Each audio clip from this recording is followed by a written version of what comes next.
Hello students, NEET IIT JEE chemistry के इस online platform पे आप सभी का स्वागत है। आज की क्लास में हम पढ़ेंगे ऑर्गेनिक केमिस्ट्री और टॉपिक चल रहा था जीओसी जनरल ऑर्गेनिक केमिस्ट्री। आज जिन टॉपिक के क्वेश्चंस हम कवर करेंगे वो होंगे टोटोमेरिज्म, बेसिसिटी, हाइपर कॉन्जुगेशन इन रेडिकल और जो एसिडिक स्ट्रेंथ है उसका रिलेशन के ए एंड पी के में रिलेशन देखेंगे। तो जो फर्स्ट क्वेश्चन वो है यहाँ पे पूछा है क्वेश्चन में the order of the stability of the following tautomeric compound is. हम क्या करते हैं यहाँ पे जो कीटो और इनोल यहाँ पे स्ट्रक्चर ड्रॉ करते हैं और ये किस तरह से बने हैं जिसको बोलते हैं टोटोमेरिज्म। कीटोन फॉर्म किस में चली गई, इनोल फॉर्म में। तो यहाँ पे क्या दे रखा है, एक तो है ये CH3 C double bond O CH2, इसके बाद है C डबल बॉन्ड O और CH3। ये तो है यहाँ पे कीटो फॉर्म और ये है सेकंड नंबर वाली। अब यहाँ हम देखते हैं ये चली जाती है इनोल फॉर्म में, किस तरह से एक बार समझते हैं। तो हम यहाँ पे फर्स्ट फॉर्म लाने की कोशिश करते हैं। इसमें ये कैसे बनी, यहाँ पे क्या है, जो ये H है, यहाँ पे जो H है वो हो गया, हम इस तरह से लिखते हैं, और ये चला गया यहाँ पे और ये बॉन्ड के इलेक्ट्रॉन गए यहाँ पे। तो जो हमें स्ट्रक्चर मिला वो है CH2 डबल बॉन्ड COH, इसके बाद है CH2 C double bond O CH3। ये मिली हमें इनोल फॉर्म जो है फर्स्ट नंबर वाला स्ट्रक्चर। इसके बाद हमें जो थर्ड वाला स्ट्रक्चर है वो कैसे मिलेगा, यहाँ पे हम इसको थोड़ा ओपन करके लिखते हैं। ये इस तरह से H है और ये जो बॉन्ड के इलेक्ट्रॉन है वो इधर गए और ये चला गया इधर। तो जो हमें स्ट्रक्चर मिला है वो है, ये है CH3, देन ये OH, यहाँ पे आ गया double bond CH C double bond O और ये हो गया CH3। ये है थर्ड वाली फॉर्म। तो ये तो है कीटो फॉर्म, इसको बोल दिया कीटो फॉर्म, और ये दोनों है इनोल फॉर्म। ये है इनोल और ये है इनोल फॉर्म। तो यहाँ पे है फर्स्ट, सेकंड और थर्ड। सेकंड है कीटो फॉर्म और इसकी जो इनोलिक फॉर्म है वो है फर्स्ट और थर्ड। तो यहाँ पे हो गई टोटोमेरिज्म। अब आपस में इनका स्टेबिलिटी ऑर्डर देखना है, तो वो किस तरह से देखेंगे। इन जनरल अगर हम बात करें, इन जनरल अगर हम बात करें तो जो कीटो फॉर्म होती है वो ज़्यादा स्टेबल है इनोल फॉर्म से। जो कीटो फॉर्म है वो ज़्यादा स्टेबल है इनोल फॉर्म से। लेकिन यहाँ पे अगर हम देखें इनका स्टेबिलिटी ऑर्डर, तो यहाँ पे जो सेकंड है वो है कीटो फॉर्म। तो इन जनरल तो कीटो फॉर्म ज़्यादा स्टेबल होनी चाहिए इनोल फॉर्म से, लेकिन अगर कुछ एक्स्ट्रा फैक्टर आ गया तो इनोल फॉर्म ज़्यादा स्टेबल हो जाती है। तो यहाँ जो थर्ड ऑप्शन है, यहाँ पे जो थर्ड ऑप्शन है इसमें क्या चल रहा है, ये है कॉन्जुगेटेड डबल बॉन्ड। यहाँ पे है conjugated double bond, conjugated double bond. ये जो डबल बॉन्ड है ये किसके साथ कॉन्जुगेशन में है, इस कार्बोनाइल के डबल बॉन्ड के साथ में। यहाँ चलता है कॉन्जुगेशन, तो यहाँ पे क्या है, एक्स्ट्रा स्टेबिलिटी। इन जनरली तो कीटो फॉर्म ज़्यादा स्टेबल होता है इनोल फॉर्म से, तो होना तो चाहिए था second is more stable compare to first और थर्ड में। लेकिन होता क्या है, जो थर्ड ऑप्शन है यहाँ पे जो डबल बॉन्ड है वो है कॉन्जुगेटेड डबल बॉन्ड, तो इसको क्या मिलेगा, एक्स्ट्रा स्टेबिलिटी फैक्टर। थर्ड के साथ क्या हो रहा है, इसको एक्स्ट्रा स्टेबिलिटी मिल रही है because of conjugated double bond. तो जो थर्ड ऑप्शन है वो ज़्यादा स्टेबल हो जाएगा enol form compare to first और सेकंड। अब सेम कॉन्सेप्ट चलेगा, जो कीटो फॉर्म है वो ज़्यादा स्टेबल होती है किससे, इनोल फॉर्म से। तो ये ऑर्डर मिलता है हमें थर्ड, सेकंड और फर्स्ट। ये किस ऑप्शन में है, थर्ड, सेकंड और फर्स्ट, ऑप्शन नंबर 3। आंसर मिल गया हमें थर्ड ऑप्शन। तो यहाँ पे क्या करना था, ये जो टोटोमेरिक फॉर्म है इनमें देखना था तीनों में से स्टेबिलिटी के ऑर्डर में अरेंज करना था। तो यहाँ हमने जो सेकंड वाली कीटो फॉर्म है उससे फर्स्ट और थर्ड क्या बन गए, इनोल फॉर्म। अब इन जनरल कीटो फॉर्म ज़्यादा स्टेबल होती है किससे, इनोल फॉर्म से, जब तक कोई एक्स्ट्रा इनमें फैक्टर ना हो। इनोल फॉर्म तभी स्टेबल होगी जब इसमें कुछ एक्स्ट्रा स्टेबिलिटी आ जाए। तो जो थर्ड ऑप्शन है यहाँ पे हमने देखा, जो डबल बॉन्ड है वो कॉन्जुगेटेड डबल बॉन्ड है, किसके साथ में, कार्बोनाइल के साथ में, तो इसको एक्स्ट्रा स्टेबिलिटी मिल जाएगी। तो थर्ड ऑप्शन क्या होगा, ज़्यादा स्टेबल। इसके बाद जो फर्स्ट और सेकंड है वहाँ जनरल कॉन्सेप्ट जो यहाँ पे देखा था वही लगेगा कि कीटो फॉर्म ज़्यादा स्टेबल है कंपेयर टू इनोल फॉर्म, तो second is more stable then first. तो इसके अकॉर्डिंग हमें आंसर मिल गया थर्ड ऑप्शन। इसके बाद जो नेक्स्ट क्वेश्चन है वो देखेंगे। सेकेंड क्वेश्चन में पूछा है the decreasing order of basicity of the following amines. 4 amines दे रखी है, बेस दे रखा है, इनका आपस में स्टेबिलिटी बेसिसिटी का ऑर्डर हमें देखना है। तो 1 बाय 1 हम चेक करते हैं। जो यहाँ पे फर्स्ट ऑप्शन है, एक बार हम देखते हैं कि किस फैक्टर से कौन सा बेस ज़्यादा बेसिसिटी शो करेगा। तो यहाँ पे तो है NH2, ये है फर्स्ट ऑप्शन। सेकेंड ऑप्शन में क्या है, ये है पिरिडीन, ये है पिरिडीन, ये है सेकंड ऑप्शन। थर्ड में क्या है, इस तरह से एक रिंग है जिस पे लगा हुआ है NH2 ग्रुप, ये आ गया थर्ड ऑप्शन। फोर्थ में क्या चल रहा है, फोर्थ में है इस तरह से नाइट्रोजन डबल बॉन्ड H, ये है अपना फोर्थ ऑप्शन। अब इनको बेसिसिटी के ऑर्डर में अरेंज करते हैं, सबसे ज़्यादा बेसिक कौन है या लिस्ट बेसिक कौन है। तो 1 बाय 1 हम चेक करते हैं।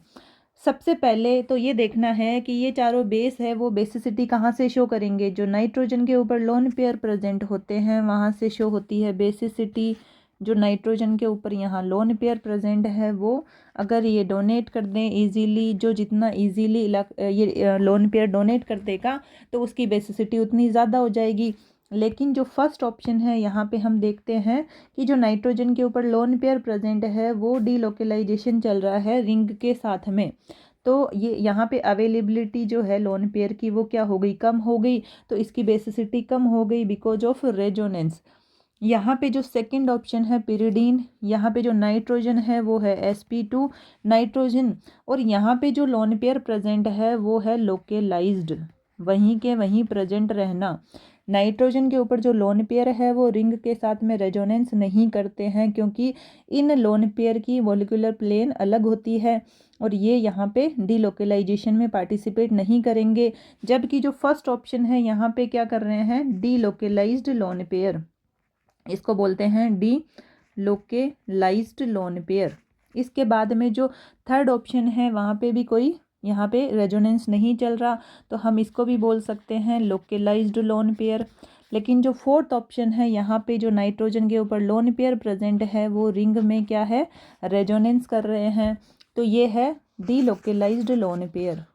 और जो फोर्थ ऑप्शन है यहाँ पे इन लोन पेयर के घूमने से इस जो फोर्थ वाले कंपाउंड में एरोमेटिसिटी आ रही है, ये है एरोमेटिसिटी, एरोमेटिक कंपाउंड भी है ये, बिकॉज ऑफ वो जो नाइट्रोजन के ऊपर लोन पेयर प्रेजेंट है वो पूरी रिंग में क्या कर रहे हैं, घूम रहे हैं, जिससे यहाँ पे 6 पाई इलेक्ट्रॉन हो जाएंगे डीलोकेलाइजेशन वाले, और अकॉर्डिंग टू हक्कल रूल ये क्या होता है, एरोमेटिक। तो ये नाइट्रोजन तो अपने लोन पेयर कभी किसी को नहीं देगा, अगर वो दे दिए तो इसकी एरोमेटिसिटी डिस्टर्ब हो जाती है। और जो एरोमेटिक कंपाउंड होते हैं वो हाईली स्टेबल होते हैं, वो नहीं चाहते कि उनकी एरोमेटिसिटी डिस्टर्ब हो। तो सबसे कम बेसिक तो हो गया अपना fourth option, because of aromaticity. अब हम आ जाते हैं बाकी के फर्स्ट सेकंड थर्ड ऑप्शन पे। तो इन जनरल हमें ये बात ध्यान रखना होता है, जो बेसिसिटी होती है, बेसिसिटी जो होती है वहाँ पे अगर लोकेलाइज्ड और डीलोकेलाइज्ड लोन पेयर प्रेजेंट होते हैं तो लोकेलाइज्ड लोन पेयर की बेसिसिटी डीलोकेलाइज्ड लोन पेयर से क्या होती है, ज़्यादा होती है। डीलोकेलाइज्ड लोन पेयर से ज़्यादा किसकी होती है बेसिसिटी, जो लोकेलाइज्ड लोन पेयर है। तो यहाँ पे लोकेलाइज्ड लोन पेयर कहाँ कहाँ प्रेजेंट है, सेकेंड और थर्ड ऑप्शन में। तो यहाँ डीलोकेलाइज कौन है, फर्स्ट, तो यहाँ पे आ गया फर्स्ट। अब हमें क्या देखना है, लोकेलाइज लोन पेयर का आपस में कंपेयर करना है। तो यहाँ ये ध्यान रखना है कि जो बेसिसिटी होती है वो सबसे ज़्यादा किसकी होती है, अगर sp3 है देन sp2, उसके बाद आता है sp। तो यहाँ पे नाइट्रोजन है sp2 और ये है sp3, तो sp3 वाले की ज़्यादा हो जाएगी, तो आ गया third option. Then second option, ये मिला हमें बेसिसिटी का ऑर्डर। तो ये है third, second, first and fourth. Answer number ये हो गया fourth option. Third, second, first and fourth, answer हो गया फोर्थ वाला ऑप्शन। तो यहाँ पे क्वेश्चन कैसे किया था, 4 बेस दे रखे थे और आपस में इनका बेसिसिटी का ऑर्डर बताना था। किस तरह से कि एक तो बात हमें ये ध्यान रखनी चाहिए कि लोकलाइज लोन पेयर की बेसिसिटी डीलोकलाइज लोन पेयर से ज़्यादा होती है, और अगर डिफरेंट हाइब्रिडाइजेशन प्रेजेंट है तो बेसिसिटी का ऑर्डर चलता है sp3 की ज़्यादा बेसिसिटी होगी compare to sp2 then sp। इसके बाद में यहाँ पे देखा फर्स्ट में तो क्या थे डीलोकलाइज लोन पेयर, और जो फोर्थ ऑप्शन है वहाँ भी क्या चल रहा है डीलोकलाइजेशन। तो फोर्थ तो क्या है एरोमेटिक हाईली स्टेबल, ये कभी नहीं चाहता कि मेरी एरोमेटिसिटी डिस्टर्ब हो जाए, तो ये अपने लोन पेयर कभी किसी को नहीं देगा। तो सबसे लिस्ट बेसिक तो हो गया फोर्थ, और उसके बाद हुआ फर्स्ट, क्योंकि डीलोकलाइज लोन पेयर है। अब सेकंड और थर्ड में क्या है लोकलाइज लोन पेयर, तो ऑर्डर चलता है sp3 की बेसिसिटी सबसे ज़्यादा, तो थर्ड देन सेकंड। तो आंसर मिला हमें फोर्थ ऑप्शन।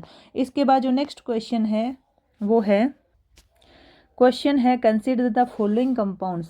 3 यहाँ पे कंपाउंड दे रखे हैं और हाइपर कॉन्जुगेशन अकर इन पूछा है, हाइपर कॉन्जुगेशन इनमें से किस में लगेगा। तो जो फर्स्ट ऑप्शन है यहाँ देखते हैं, ये है यहाँ पे ये है CH3, ये है CH3, ये है CH, देन ये है रिंग। तो जो प्रीवियस क्लासेज हमने देखा कि प्रीवियस क्लासेज में हाइपर कॉन्जुगेशन किन किन कंडीशन में लगता है, ये हमें पता होना चाहिए। तो जब फर्स्ट ऑप्शन में देखा कि ये है अल्फ़ा कार्बन, जो रेडिकल के जस्ट पास होता है वो होता है अल्फ़ा कार्बन। तो अल्फ़ा कार्बन यहाँ पे इस कार्बन पे तो हाइड्रोजन है नहीं, इधर जो है डबल बॉन्ड वाले लेने नहीं है, तो इसमें अल्फ़ा कार्बन कितने हैं 0, तो हाइपर कॉन्जुगेशन तो यहाँ पे नहीं लग रहा। अब हम चेक करते हैं अपने सेकंड ऑप्शन पे। किस तरह से चेक करना है, ये है यहाँ पे एक रिंग, इसके बाद है कार्बन और 3 यहाँ पे रिंग है इस तरह से, ये सेकंड रिंग, इसके बाद में ये है थर्ड रिंग। यहाँ पे जो रेडिकल है वो है ये वाला, इसके जस्ट पास वाला कार्बन होता है अल्फ़ा कार्बन, लेकिन इन पे अल्फ़ा हाइड्रोजन नहीं है क्योंकि ये है sp2 कार्बन वाली, हमें लेनी होती है sp3 वाली। तो यहाँ भी अल्फ़ा H कितने हैं 0, तो हाइपर कॉन्जुगेशन यहाँ वर्क नहीं करेगा। फिर आते हैं हम थर्ड ऑप्शन पे, यहाँ और चेक कर लेते हैं। थर्ड में क्या है, इस तरह से एक रिंग बनी हुई है और ये है ब्रिज हेड कार्बन। यहाँ पे जो थर्ड ऑप्शन है यहाँ देखते हैं कि जो रेडिकल जिस कार्बन पे प्रेजेंट है उसके पास वाला कार्बन होता है अल्फ़ा कार्बन।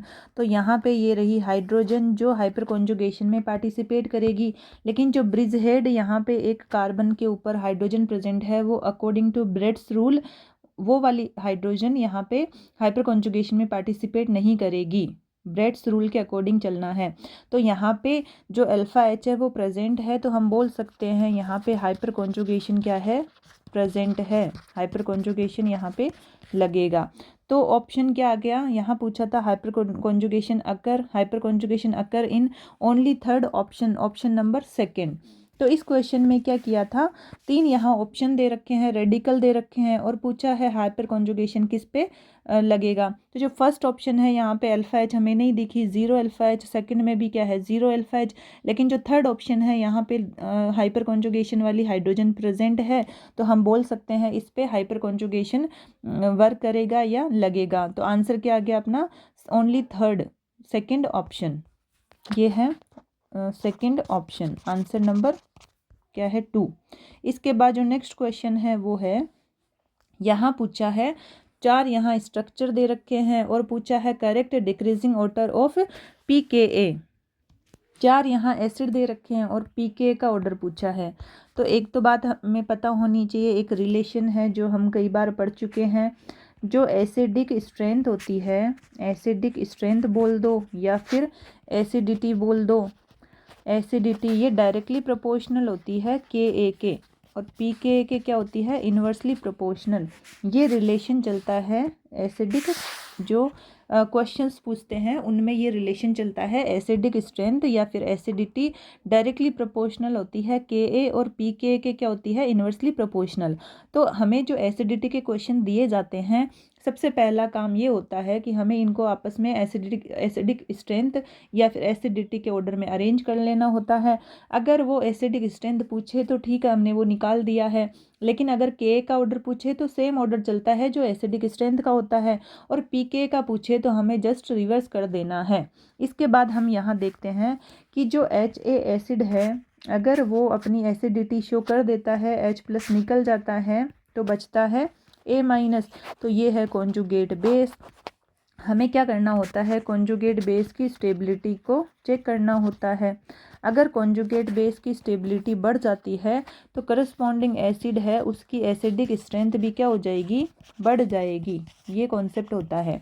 तो हम यहाँ पे 1 बाय 1 चेक करते हैं और काम क्या करेंगे, पहले एसिडिक स्ट्रेंथ का ऑर्डर निकालेंगे, उसके बाद देखेंगे के पूछा है या PKA पूछा है। तो यहाँ पे जितने भी ये जो एसिड दे रखे हैं उनका बना लेते हैं हम कॉन्जुगेट बेस। तो जो फर्स्ट ऑप्शन है यहाँ पे ये है OH, ये है OCH3, ये है फर्स्ट। इसके बाद सेकंड देखते हैं, यहाँ पे लगा हुआ है CH3। इन सब से हम करवाएंगे एसिडिटी शो और सबके बनाएंगे कॉन्जुगेट बेस। इसके बाद जो फिनोल है यहाँ पे इसके पेरा पे लगा हुआ है NO2। इसके बाद जो फोर्थ है वहाँ पे मेटा पे लगा हुआ है Cl, ये है OH देन Cl। अब इन चारों एसिड से हम करवाएंगे एसिडिटी शो, यानी H+ को यहाँ पे निकाल देना है, H+ को यहाँ पे निकाल देना है और बना लेने हैं सबके कॉन्जुगेट बेस। H+ चला गया और ये जो कॉन्जुगेट बेस हमें मिला है वो है यहाँ पे O- OCH3। इसके बाद जो सेकंड ऑप्शन है यहाँ पे भी क्या करना है, H+ को भगा देना है और जो हमें मिला है वो है कॉन्जुगेट बेस जो यहाँ पे O- CH3। देन उसके बाद है O-, ये है, ये करेंगे हम H+ को भगा देंगे। इसके बाद में ये है रिंग और ये पेरा पे है NO2। यहाँ पे भी सेम काम करना है, H+ को भगा देना है और ये मिल गया यहाँ पे O- देन Cl। अब हम यहाँ पे जो कॉन्जुगेट बेस हमें मिले हैं ये है conjugate base, conjugate base, conjugate base.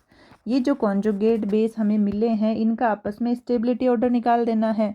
तो स्टेबिलिटी का ऑर्डर निकालने के लिए जो कॉन्जुगेट बेस है वो स्टेबल होते हैं इलेक्ट्रॉन विड्रॉइंग ग्रुप के लगने से, और जब इन ग्रुप्स का इफेक्ट लगता है तो क्या ऑर्डर चलता है वो और देख लेते हैं। कॉन्जुगेट बेस स्टेबल होता है जब -R आता है, जब -H -I simple +I +H +R, ये ओवरऑल ऑर्डर चलता है। तो अब यहाँ पे हम जो ग्रुप लगे हुए हैं उनके इफेक्ट देखते हैं। तो सबसे पहले एक बात ये भी ध्यान रखना है, अगर मेटा पे चेक करना है हमें तो ओनली +- काम करता है। जो मेटा है, मेटा पोजीशन पे ओनली काम करता है इंडक्टिव। +I भी लग सकता है, -I भी लग सकता है। तो हमें रेजोनेंस और हाइपर कॉन्जुगेशन मेटा पे चेक करना ही नहीं है, क्योंकि जो रेजोनेंस और हाइपर कॉन्जुगेशन है वो ओनली वर्क करते हैं ऑर्थो और पेरा पे। तो जो फर्स्ट ऑप्शन है यहाँ पे क्या है, ये मेटा पे लगा हुआ है, मेटा पे लगा हुआ है तो हमें इंडक्टिव देखना है। तो इंडक्टिव में इसका क्या लगता है, -I। जो यहाँ पे सेकंड ऑप्शन है ये है CH3, ये कहाँ लगा हुआ है, ऑर्थो मेटा पेरा, तो इसका लगता है +I। इसके बाद में जो NO2 है वो कहाँ लगा हुआ है, पेरा पे, और पेरा पे रेजोनेंस हाइपर कॉन्जुगेशन लग सकता है, तो जो NO2 है उसका लगता है -R। फोर्थ ऑप्शन पे ये लगा हुआ है मेटा पे, तो इंडक्टिव ही लगेगा, चाहे प्लस वाला चाहे माइनस। तो देखते हैं हम Cl का क्या लगता है, -I। अब हम क्या करते हैं, जो हमें कॉन्जुगेट बेस मिले हैं इनका आपस में स्टेबिलिटी ऑर्डर देखते हैं। अब हम निकालते हैं इन कॉन्जुगेट बेस की स्टेबिलिटी का order, stability of conjugate base. जब ये देखेंगे तो जो इलेक्ट्रॉन विड्रॉइंग ग्रुप है वो सबसे ज़्यादा कहाँ पे है वो देखते हैं। तो -R ये कहाँ लग रहा है, थर्ड ऑप्शन पे, तो ये आ गया थर्ड। इसके बाद में कहाँ पे है, फोर्थ और जो फर्स्ट है, फोर्थ और फर्स्ट में क्या लग रहा है माइनस आई, तो इनको आना चाहिए। एक तो है फर्स्ट, एक है फोर्थ, इन पे लग रहा है माइनस आई। भाई थर्ड तो आ ही चुका क्योंकि माइनस आ रहा है। इसके बाद फर्स्ट और फोर्थ में क्या लग रहा है माइनस आई, तो इनको आना पड़ेगा। और लास्ट में क्या बच गया यहाँ पे, सेकेंड ऑप्शन जिसका है प्लस आई। अब जो फर्स्ट और फोर्थ है इसमें दोनों में लग रहा है माइनस आई, तो जो माइनस आई है वो किसका ज़्यादा होता है, माइनस आई क्लोरीन का ज़्यादा होता है कंपेयर टू OCH3। तो जो क्लोरीन है वो आ जाएगा, क्लोरीन कहाँ पे है, फोर्थ में, तो यहाँ पे ऑर्डर चलेगा थर्ड, उसके बाद फोर्थ, देन फर्स्ट, इसके बाद आ गया सेकंड। ये ऑर्डर मिला हमें कॉन्जुगेट बेस की स्टेबिलिटी का ऑर्डर। तो जो एसिडिक स्ट्रेंथ होती है, एसिडिक स्ट्रेंथ का जो ऑर्डर चलता है वो सेम ही तो चलता है जो कॉन्जुगेट बेस की स्टेबिलिटी का ऑर्डर होता है। तो थर्ड ज़्यादा एसिडिक होगा compare to fourth, then first, then second. अब हमें पूछा था यहाँ पे किसका ऑर्डर है, PKA, PKA का ऑर्डर पूछा है। तो जो PKA का ऑर्डर होता है वो रिवर्स कर देंगे आंसर। ये है second, then first, then fourth, then third. तो किस ऑप्शन में है ये है second first fourth, second first fourth, option number A. तो आंसर मिल गया हमें ए ऑप्शन, आंसर है फर्स्ट। तो इस क्वेश्चन में क्या करना था, 4 एसिड दे रखे हैं और PK का ऑर्डर पूछा है। तो यहाँ पे जो PK का ऑर्डर चलता है, तो कॉन्सेप्ट ये होता है कॉन्जुगेट बेस की स्टेबिलिटी चेक करना होता है। इलेक्ट्रॉन विड्रॉइंग ग्रुप के लगने से कॉन्जुगेट बेस की स्टेबिलिटी बढ़ जाती है। ओवरऑल अगर ग्रुप देते तो ये ऑर्डर चलता है। और मेटा पे लगता है ओनली इंडक्टिव, चाहे प्लस आई लगे चाहे माइनस आई, रेजोनेंस हाइपर कॉन्जुगेशन वर्क नहीं करते हैं मेटा पोजीशन पे। इसके बाद में जो एसिडिक स्ट्रेंथ होती है, एसिडिटी होती है, वो डायरेक्टली प्रोपोर्शनल होती है के के, और इन्वर्सली हो गया PKA के। तो वो हमें देखना है बाद में, पहले हमें निकालना होता है एसिडिक स्ट्रेंथ का ऑर्डर। अगर के पूछा है तो सेम ऑर्डर रह जाएगा, PK पूछा है तो उसका इन्वर्सली प्रोपोर्शनल कर देंगे, रिवर्स कर देंगे अपना आंसर। और कॉन्सेप्ट चलता है जैसे एक एसिड है HA, अगर ये एसिडिटी शो कर देगा तो H+ दे देगा। इसके बाद हमें मिला A- जो है कॉन्जुगेट बेस। अगर कॉन्जुगेट बेस की स्टेबिलिटी बढ़ती है तो करस्पॉन्डिंग एसिड की एसिडिक स्ट्रेंथ भी क्या हो जाती है, बढ़ जाती है। यहाँ पे क्या किया हमने, चारों एसिड से एसिडिटी शो करवा दी, H+ को भगा दिया और मिल गए हमें कॉन्जुगेट बेस। यहाँ पे जो ग्रुप लगे हुए थे उनका इफेक्ट देखा, कौन सा ग्रुप कौन सा इफेक्ट शो कर रहा है, तो OCH3 मेटा पे है। मेटा पे हमें देखना ही नहीं है, ओनली इंडक्टिव काम करता है। अब हमें ये देखना है कि OCH3 का प्लस आई लगता है या माइनस आई। तो ऑक्सीजन क्या है, मोर इलेक्ट्रोनेगेटिव, तो इसका लगेगा माइनस आई। इसके बाद में जो सेकंड है वहाँ पे लगेगा प्लस आई। इसके बाद NO2 कहाँ पे है, पैरा पे इसका क्या लगता है, -R। Cl कहाँ है, मेटा पे हमें इंडक्टिव देखना है, तो Cl मोर इलेक्ट्रोनेगेटिव होने की वजह से इसका लगता है -I। अब जो -I है वो Cl और OCH3 में ज़्यादा किसका होता है, Cl का। तो यहाँ पे जो इलेक्ट्रॉन विड्रॉइंग ग्रुप के लगने से कॉन्जुगेट बेस की स्टेबिलिटी बढ़ जाती है। थर्ड ऑप्शन में लग रहा है -R, तो थर्ड तो क्या होगा, ज़्यादा स्टेबल। अब जो फोर्थ और फर्स्ट है उसमें क्या लग रहा था, इंडक्टिव -I, तो ज़्यादा किसका लग रहा था, क्लोरीन वाले का। तो फोर्थ ऑप्शन यहाँ आ गया। देन फर्स्ट और सेकंड में क्या लग रहा है, +I, तो इसका हो गया, ये हो गया लिस्ट स्टेबल कॉन्जुगेट बेस। तो ये आ गया ओवरऑल ऑर्डर कॉन्जुगेट बेस की स्टेबिलिटी का। इसके बाद सेम ऑर्डर होता है एसिडिक स्ट्रेंथ का। PK का ऑर्डर पूछा है तो इस आंसर को रिवर्स कर देंगे, तो आंसर मिला हमें first number, option A, first option. तो अभी जो आज पढ़ा है एक बार वापस देखते हैं। आगे बढ़ने से पहले अगर ये वीडियो पसंद आया है तो लाइक शेयर कमेंट जरूर कीजिए। अगर नए लोग ये वीडियो देख रहे हैं तो चैनल को सब्सक्राइब जरूर कीजिए। तो यहाँ पे जो हम पढ़ रहे थे फर्स्ट क्वेश्चन वो देखते हैं एक बार, क्या पूछा है यहाँ पे। इसमें पूछा था टोटोमेरिक कंपाउंड दे रखे हैं 3 और पूछा है आपस में स्टेबिलिटी का ऑर्डर।